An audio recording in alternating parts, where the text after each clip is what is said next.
Hi everyone, welcome to another video. This one's a little bit different in that it's not Home Assistant specific. It's more actually hardware specific to the hardware that I run my Home Assistant on, which is a Gen 8 HP Microserver that I was actually given as a present by a colleague a couple of years ago. He didn't need it anymore, thought it'd be useful to me, and it absolutely has been. Uh, the problem that I have with it though is when you put a RAID card in a microserver, the airflow around it is actually non-existent. So the chipset on the RAID board gets really hot, and it's only passive cooled. So what I was finding is the board was continually running really hot. And if I show you in my ILO logs here, it was actually was causing the server to shut down when it we saw some overheating conditions here on sensors 10 and 11. Where are we? Yeah, there we go. Over temperature alarm there, and you can see it reached 102 degrees, which is obviously not great.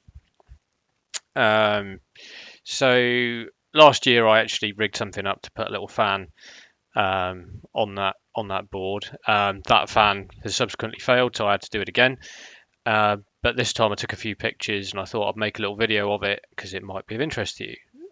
If we have a quick look at the current system temperature, just for interest, in temperatures here,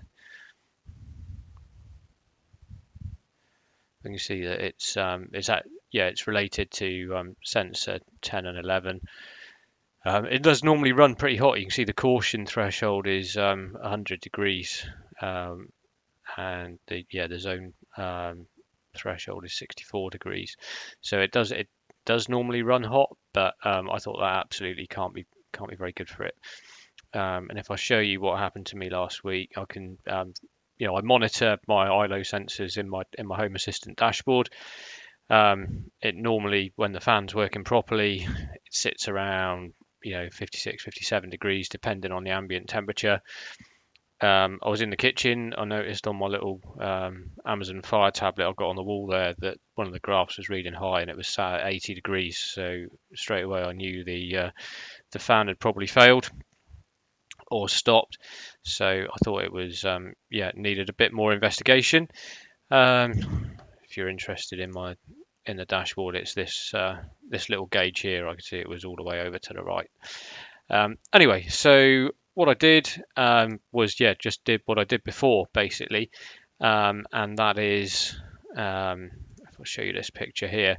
Inside the microserver, there's actually really conveniently a USB port on the motherboard in really close proximity to the PCI board here, which you can see has got my SATA cable going off to my RAID drives. So literally all I need to do is get a little 5-volt fan, solder and heatsink it on, and plug it in, and away you go. So I've just got a few photos of that process. So I had a little USB cable that I think was for an old phone or something. I didn't need, so literally cut it and strip it back. I never appreciated the colours. The cores were actually color coded, so it was the black and the red one to use. I did a little test there. I've got my probes on those cables, and you can see that it's reading 5 volts on my multimeter. That multimeter actually I got for a birthday present when I was 14.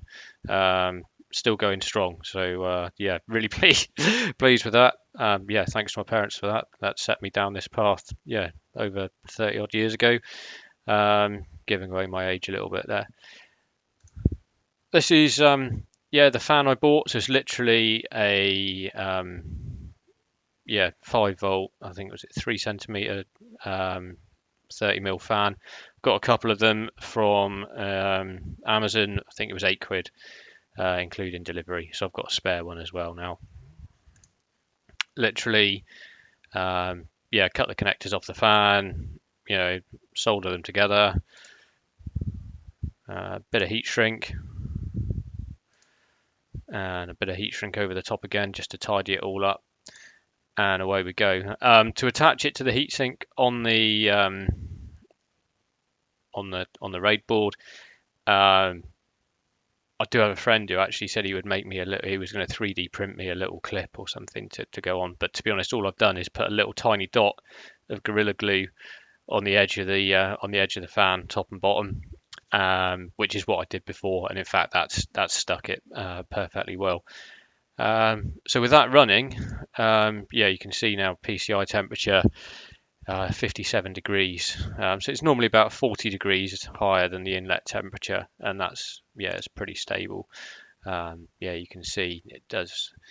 Yeah, it drops to 50, 56 overnight when it cools off. But yeah, I'm obviously really pleased with how that works. I was actually amazed that this little tiny fan has such a massive difference on the cooling of that board. It's literally 35 degrees difference between having that fan there and not having the fan there. If I just go back to that original picture of my graph, look, you can see where it failed.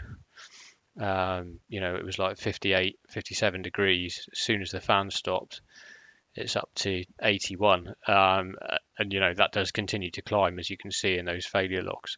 But anyway, yeah, I thought I'd just share that, as it was something I had to do on my little bit of infrastructure here. It might be of interest to anyone else who's got a Microserver Gen8 with a RAID board in it. Yeah, so for hopefully a few quid and a bit of effort with a soldering iron, then you can prolong the life of your board and keep your server cool.